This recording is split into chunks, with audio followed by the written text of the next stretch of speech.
Okay, magandang araw, BSED Filipino. Pakinig po ako. Apo, ma'am. Apo, ma'am. Okay. Ako nga pala ang inyong guro, si Mizera May Panya, ang inyong makakasama ngayong hapon. Bago natin simulan ang ating tatalakayin, ay inaanyayahan ko muna ang lahat na manalangin sa pangunguna ni Miss Lorna Macaraan.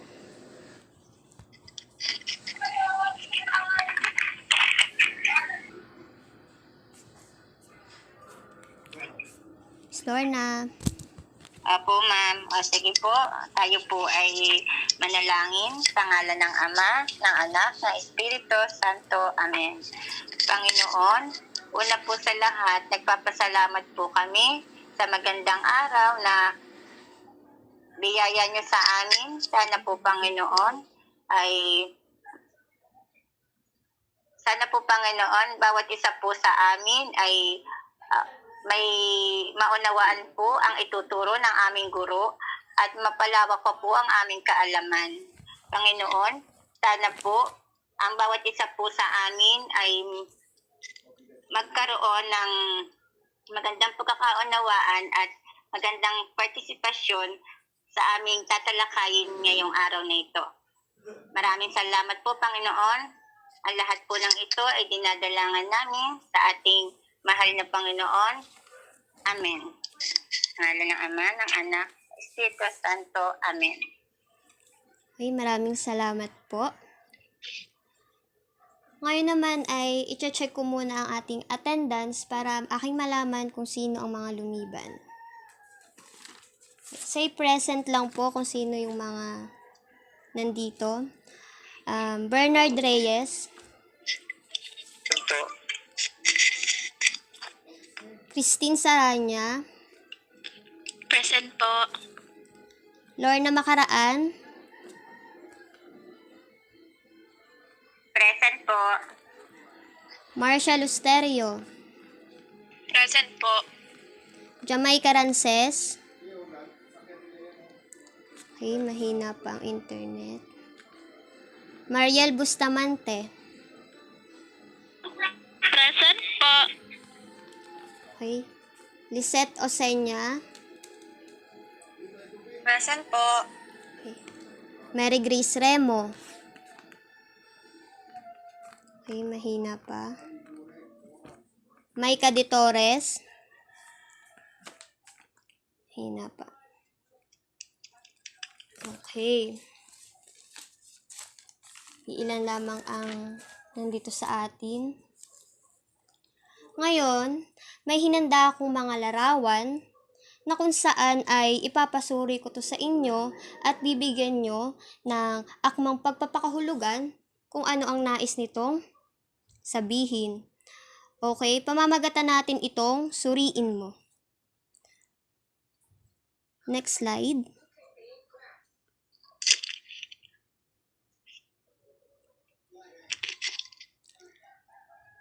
Okay. Para sa unang larawan, maaari ko bang malaman kung ano ang pagpapakahulugan ni Miss Lisette Osenya? Ma'am, para po sa akin, yung unang larawan po ay tumutukoy po siya sa iba't ibang estado sa buhay or maaaring ang mga taong nasa larawan ay makapangyarihan or marangya sa buhay. Yun lamang po. Okay, tama. Ikalawang larawan. Maaari ko bang malaman ang iyong pagpapahayag, Mr. Bernard, sa ikalawang larawan? Sa akin naman po, halos sa kakulangan, sa financial, karamihan po dito yung iniinda ng karamihan mga guro.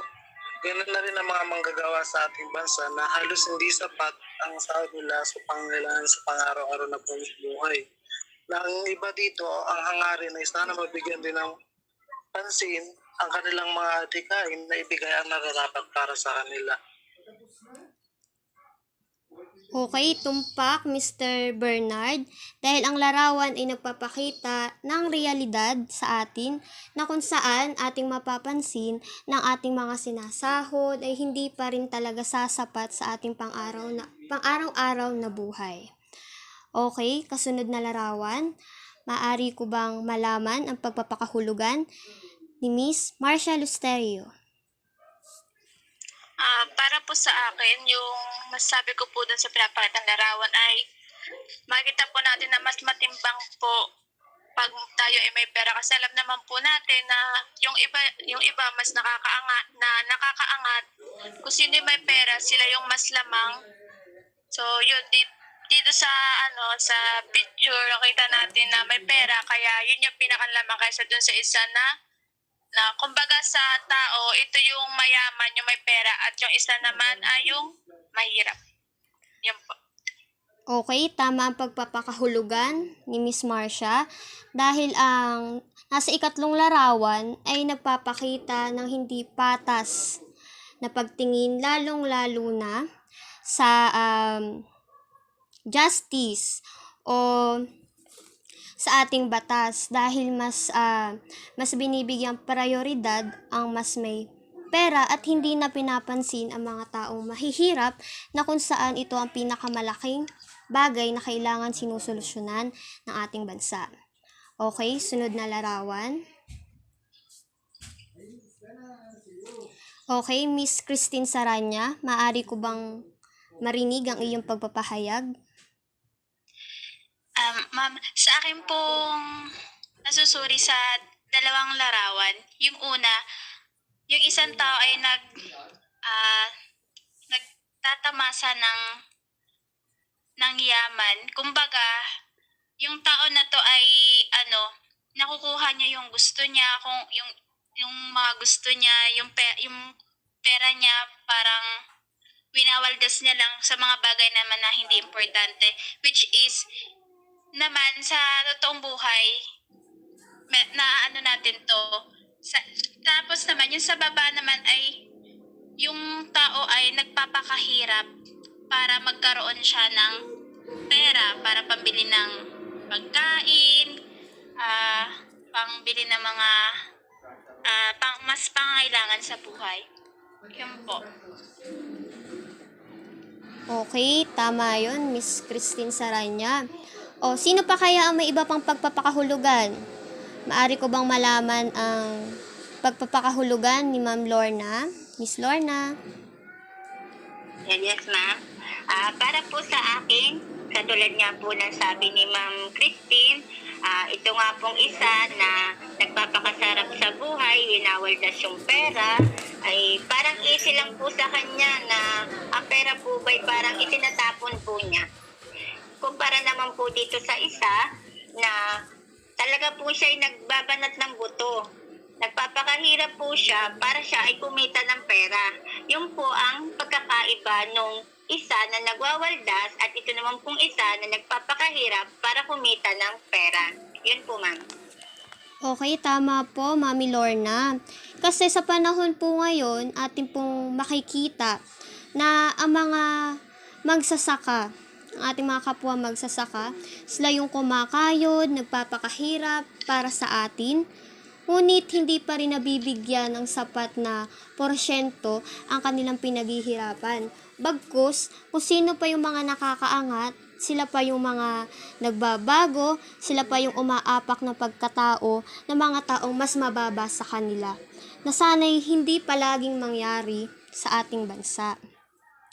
Okay, para po lalong mas maunawaan nyo ang ating paksang tatalakayin, ay may hinanda po ako dito na the jumble letter word, kung saan ay ito po ay yung mga gulong salita na kung saan sumisimbolo po ito sa ating paksa at bibigyan nyo ng sapat na kaayusan kung ano ba ang tamang salita para sa salitang nagulo. Naunawaan po ba?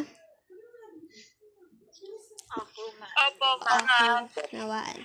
So, sino kaya ang makakapag-ayos ng unang salita? Maaari akong tumawag. Sir Bernard, ano sa tingin mo Ang nasa... Sa tingin ko po, ito po ay pananditan. Okay, ito ay ang panambitan. Okay, next slide.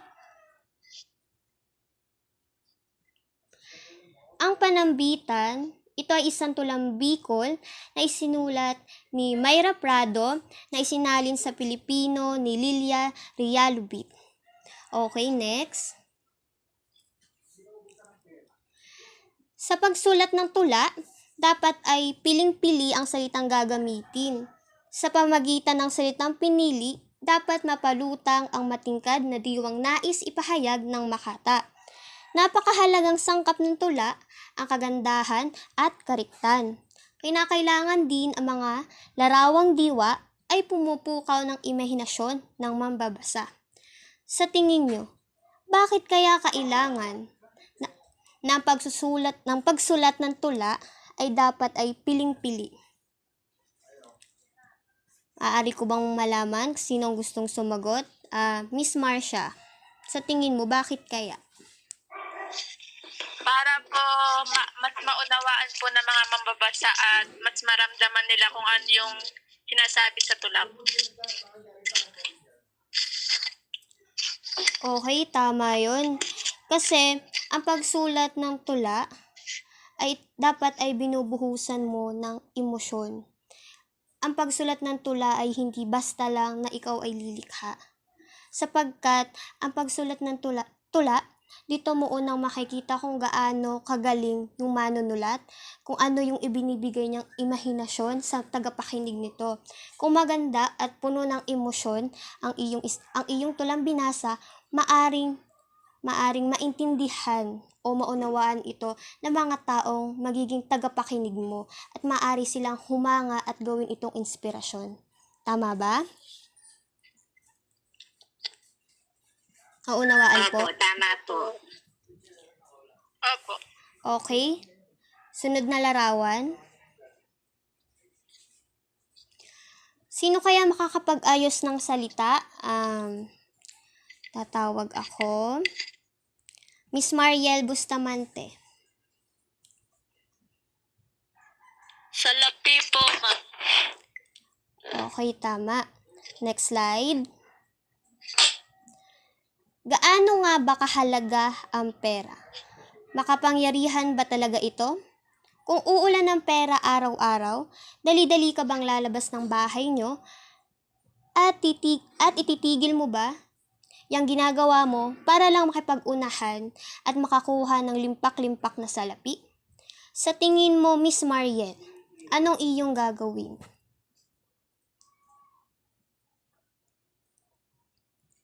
Ma'am Mariel?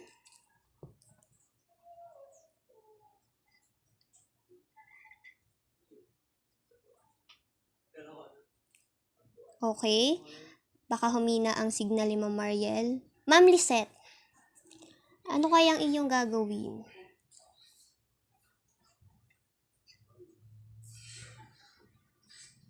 Ayun. Ma'am, ano po, sa panahon po kasi ngayon, mahalaga po talaga yung pera.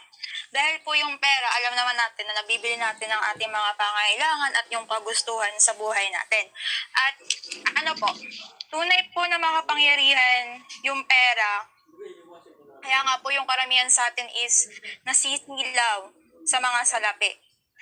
At sa realidad po, kung uulan ng pera araw-araw, dali-dali ka bang lalabas ng bahay nyo at ititigil mo yung ginagawa mo para lang makipag-unahan?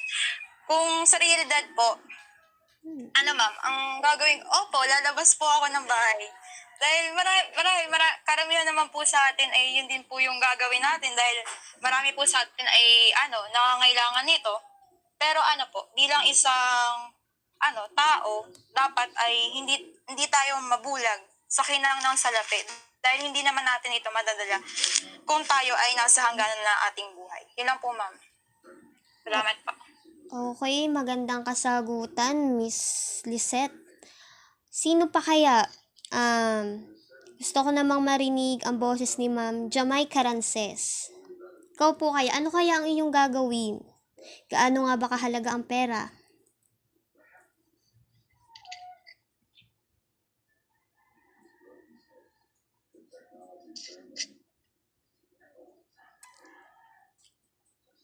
Jamaica?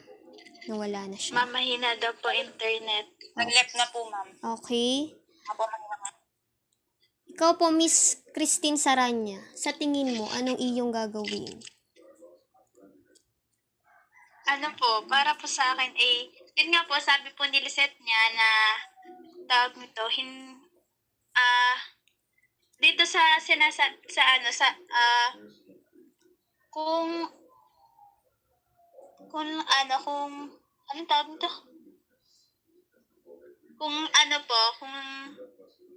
uulan ng limpak-limpak na salapi, sa akin naman po ay, lalabas ako ng bahay, pero hindi ako masisilaw sa ng salapi kasi 'di ba po, yung iba po nga nakikita na natin yung ugali ng tao nagbabago ng dahil lang sa para bang nagbabago yung ugali nila sa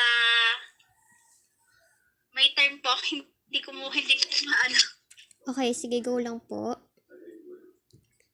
Nagbabago po yung ugali nila dahil lang dun sa kasi yun din po yung nakikita ko sa realidad ngayon, pero mas para sa akin mas importante na meron din tayong pera kasi ito nga yung pinaka-importante sa atin. Ito yung pinagkukunan natin ng pangangailangan sa buhay, which is makakabili tayo nga ng pagkain. Paano tayo bibili ng pagkain? Wala naman tayong hawak na pera. Parang ganun po. Okay, maraming salamat sa iyong pagtugon. Okay, gaano nga ba kahalaga ang pera? Siyempre, bilang isang tao, alam ng kahit na sino na napakahalaga ng pera dahil sa realidad ng buhay ay ng ating pangunahing pangangailangan para tayo ay mabuhay. Paano nga ba tayo mabubuhay kung wala tayong pera? Dahil ang pera ang ating nagagamit upang makabili ng ating pagkain at marami pang iba. Makapangyarihan ba talaga ito? Oo, makapangyarihan ang pera dahil sabi ko nga ito ang ating kinukunan ng buhay. Ngunit nagiging makapangyarihan lamang ito dahil sa maling paggamit na dapat ay hindi ginagawa ng ibang tao. Na ang pera ilagyan natin ng limitasyon sa paggamit, na kung ikaw man ay mas nakakaangat o nakuha mo to dahil sa paghihirap, ay wag bibilog ang iyong ulo para mang-apak na lamang ng ibang tao. Okay? Next.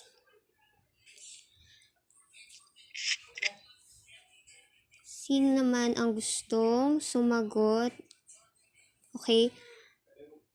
Miss Lorna Makaraan, ano po sa tingin ninyo ang tamang ayos ng salita?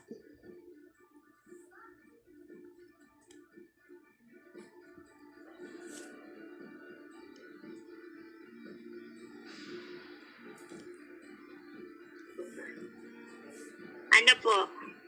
Kapos kapalaran? Yes, tama po, tama. Okay, next slide po. Okay, pakibasa nga po, Miss Lorna Makaraan. Ito ay sumisimbolo sa mga taong pinagkaitan ng galak, swerte o madalas na sinasabi ay ang pagiging malas. Ano po kaya sa tingin nyo ang pagpapakahulugan rito? Ano kayang ibig sabihin nito? Hindi, para po sa akin, tayo naman po kasi ay pinagkalooban po talaga ng Panginoon ng magandang buhay. Tayo lang naman pong mga tao ang nagpapahirap po sa ating mga sarili.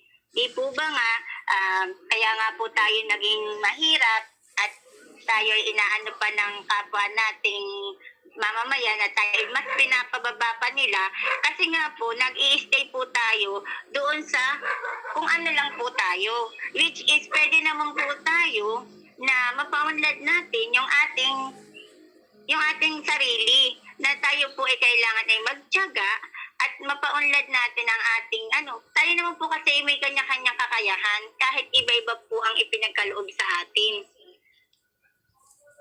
Pero hindi naman po sasabihin na tayo ay malas.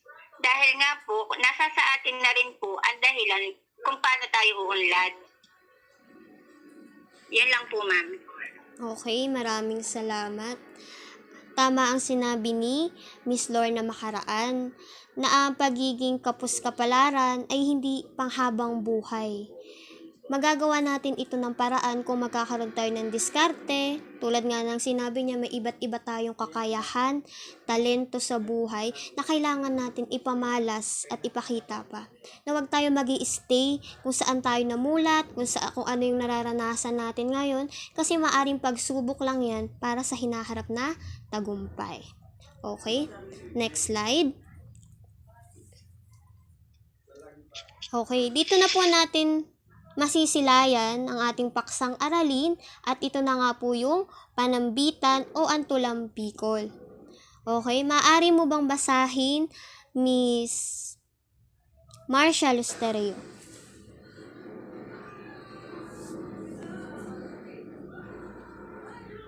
Apo, wait lang, te. Babasahin po ano po. Panambitan, tula o Bicol. Bakit kaya dito sa mundong ibabaw, marami sa tao isa sa labis silaw? Kaya kung isa kang kapus-kapalaran, wala kang pag-asang makyat sa lipunan. Mga mahihirap, lalong natasadlak. Mga mayayaman, lalong umuunlad. May kapangyarihan, hindi sumusulyap. Mga utang na loob mula sa mahihirap. Kung may mga tao... Ay, wait lang po. Kung may mga taong sadyang nadarapa, sa halip na tulungan, tinutulak pa nga. Buong lakas silang dinudusta-dusta upang itong hapdi lalong managana.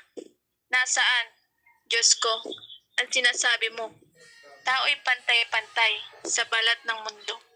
Kaming mga api ngayon naririto. Dinggin mo, puon ko, panambitang ito. Okay, maraming salamat po, Miss Marcia. Okay, next slide po tayo. Okay, anong inyong masasabi sa tulang binasa ni Miss Marcia Lusterio? Okay, tatawag ako. Miss Jamay Carances, anong inyong masasabi sa tulang panambitan?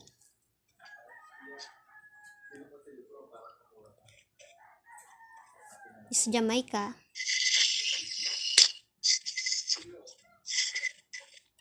Okay, si Miss Mariel Bustamante, ano pong masasabi sa tulang binasa? Mariel, okay. Rinig po ba ako? Rinig po, rinig. Rinig. Mahina po kasi signal. Okay. Ang masasabi ko po dun sa tulang binasa ay panambitan po. Di ba po ang panambitan ay panalangin. Panalangin po ng mga mahirap yan sa Diyos. Na bigyan man lang sila ng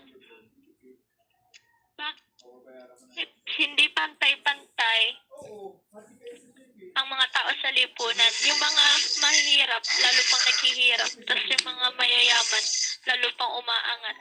Yan po, ma'am. Okay, maraming salamat. O, sino pa ang merong masasabi sa tulang binasa?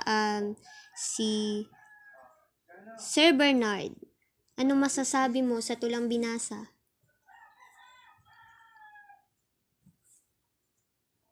Para Bernard. sa akin po, ito po tumutukoy sa halaga ng tao batay sa pagkakaroon ng pagtingin sa bawat isa na hindi nila binibigyan ng pagkakapantay-pantay na level o wala silang pakikisama o wala rin silang pakikitungo sa ibang tao. Na hindi sila nagkakaroon ng pantay-pantay na pagtingin na porket mayaman ka, kailangan pataas mo ba yung level mo na hindi sila ganun ka sa mga mahirap. Tulad ng halimbawa, pag mahirap ka, kailangan dun ka lang. Hindi maaari yun. Kailangan natin na pag mahirap tayo, itaas natin yung sarili natin na magkakaroon tayo ng pantay-pantay na pagtingin sa isa. Okay, maraming salamat. Ngayon, parang lubos nyo nang naunawaan ang ating paksa. Ngayon ay gusto kong inyong mapatunayan na lubos nyo nga itong naunawaan. Next slide. Okay, gawin ang mga sumusunod. Kumuha ng isang malinis na papel, gamitin ng imahinasyon, at gumuhit kung anong naiisip pag narinig ang salitang salapi. At pagkatapos nito, ay ibabahagi nyo ito sa klase at magbibigay kayo ng angkop na pagpapaliwanag. Okay, maaari nyo na po itong gawin. Bibigyan ko po kayo ng 5 minuto para magawa ito. Simulan nyo na po.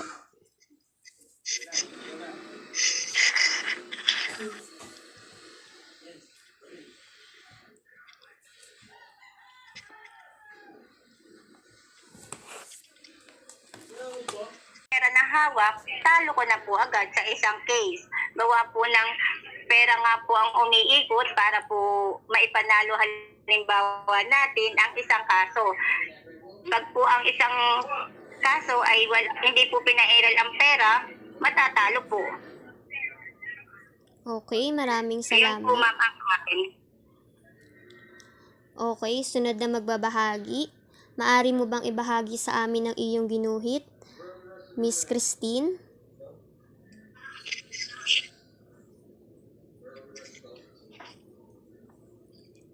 Miss Hello Christine. po. Ang ginuhit ko lang po ma'am ay yung mga bagay na mas importante or kumbaga yung pinaka talaga sa pang-araw-araw ng isang tao. Di pagkain, which is nasa gitna po yung pera, nakapalibot po yung pagkain, tsaka yung mga bagay na importante po ng isang tao po.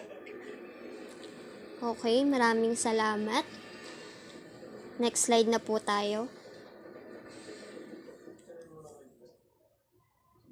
Okay, sa iyong palagay, ang sistema ba ng mga kapos sa kapalaran ay hindi na masusolusyonan? Miss Lisette, sa tingin niyo po?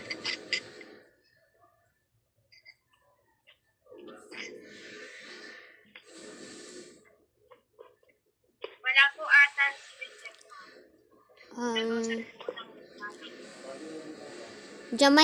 Jamaica Rances, sa tingin niyo po, ano pong inyong palagay?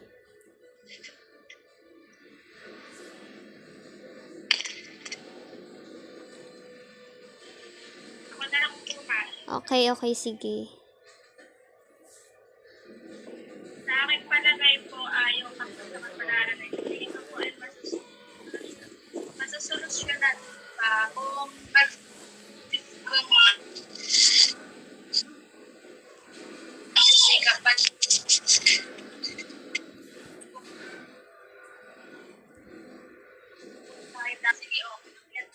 pero dahil sa kailangan po natin talaga mag-sumikap sa para tayo umawag. Okay, maraming salamat. Ikaw bilang mag-aaral, gaano kahirap ang usaping patungkol sa salapi? Mr. Bernard.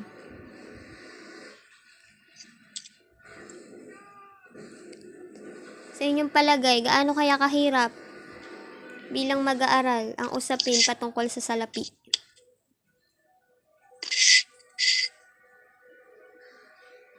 Lalim.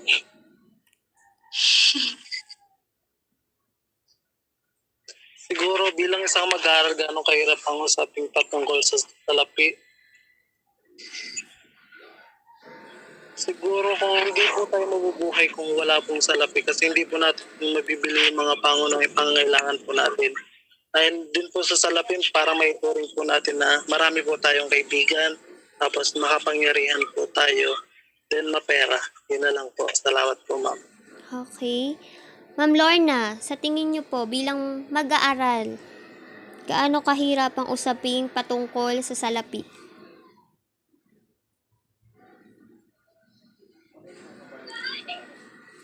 Para po sa akin talaga pong Mahirap po.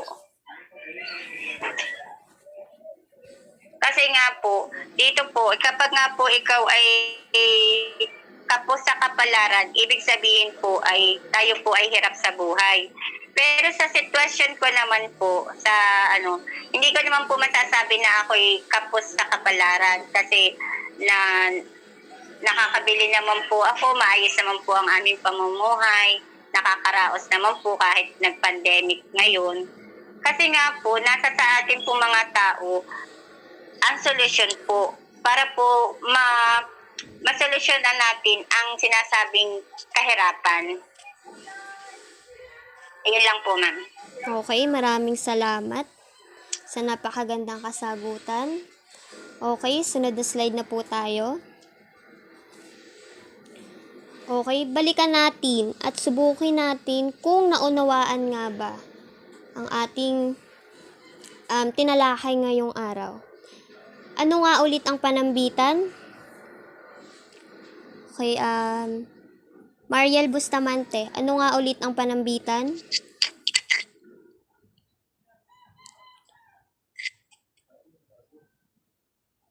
Mariel?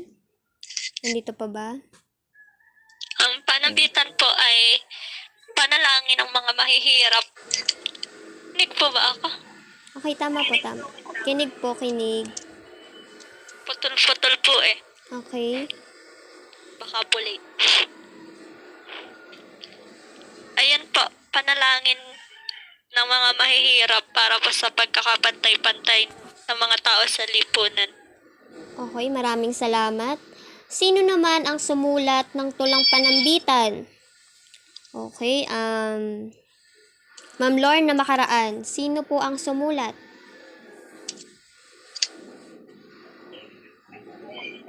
Ano po yun, ma'am? Sino po ang sumulat ng tulang panambitan?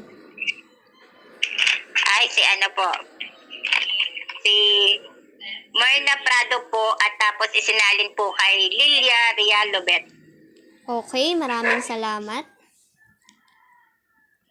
Ngayon naman ay nais kong bahagi sa inyo na ang ganitong uri ng paksa ay kinakailangan bigyan natin ng sapat na pagpapahalaga na ating maunawaan kung anong klaseng mundo ang ating ginagalawan. Na kayo bilang mag-aaral ay kinakailangan nyong bigyan ito ng sapat na aksyon sa hinaharap na kung paano nyo malulutas ang ganitong problema na ating pinagdadaanan. Na kinakailangan na hindi tayo basta magpakampante sa ating namulatan, na isapuso't isip nyo na ang lahat ay may wakas at magagawa natin ng sapat na kaisipan ang ganitong uri ng kahirapan. Maliwanag po ba? Opo, ma'am. Okay. Opo, ma'am. Ngayon, sa next slide natin,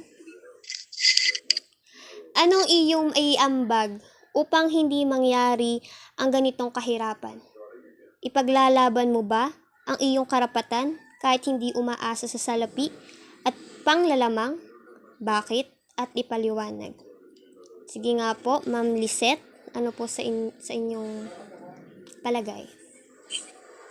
Para po sa akin, ang may imbag ko upang hindi mangyari ang gantong kahirapan ay ang pagtulong at pagtulong sa simpleng bagay sa mga nangangailangan po. Bilang estudyante, ano ba yung kailangan kong maitulong? Kagaya po sa mga kaklase po natin, di ba minsan po nahihirapan po sila, kaya yun po, tutulungan ko po sila. Tapos, ipaglalaban mo ba ang iyong karapatan kahit hindi umaasa sa lapi at panlalamang? Ayun ma'am, kaya nga po nang sinabi ko, hindi lang naman po sa salapi. Hindi lang naman po tayo sa salapi dapat umaasa. So meron po tayong mga karapatan na dapat nating ipaglaban, hindi lamang sa umaasa tayo sa salapi. Ayun po ma'am, yung opinion ko po. Okay, maraming salamat. Napakagandang opinyon. Okay, nais ko namang marinig si Ma'am Jamaica Rances. Andyan pa po ba? Ma'am Jamaica. Okay, Ma'am Christine.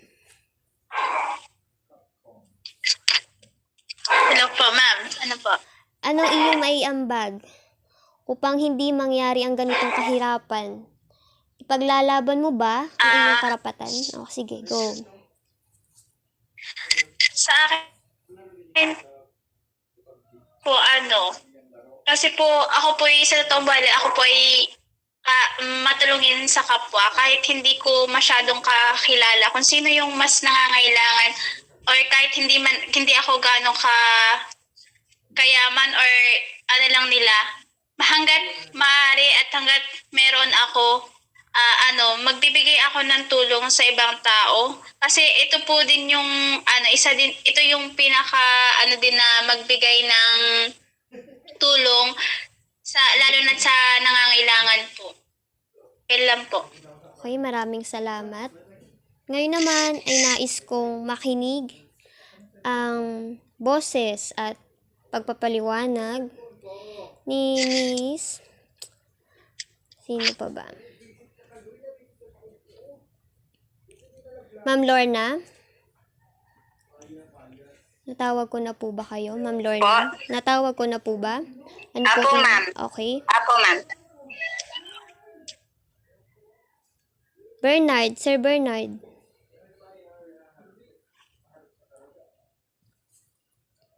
Ano po ang inyong maiambag?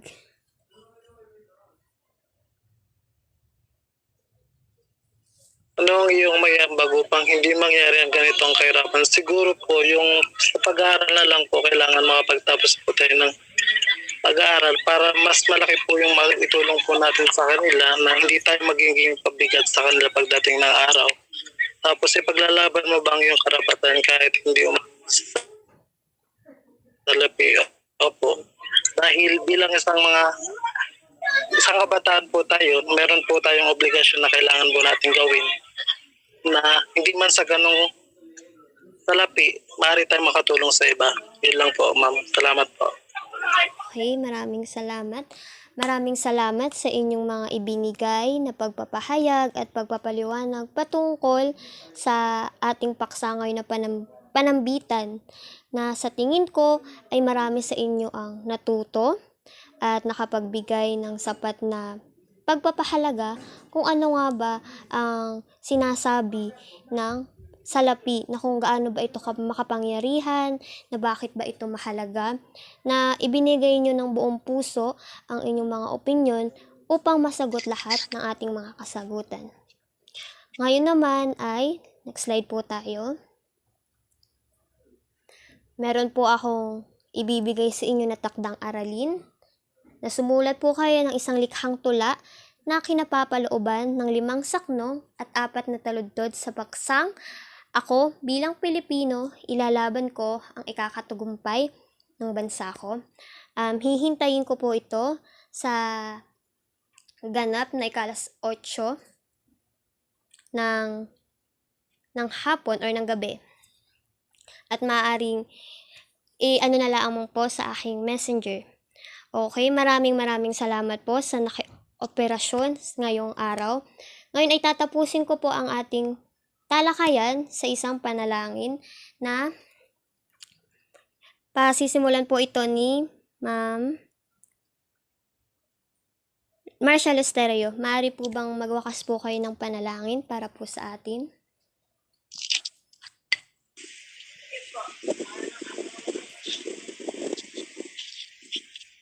Salamat po dahil natapos na po ang aming klase ngayong araw. Salamat po dahil lahat po ay nakasugot sa mga ilang mga guro. Lamang po at Okay, paalam po sa inyong lahat. Maraming salamat sa lahat ng nagbigay kooperasyon para sa ating talakayan. salamat.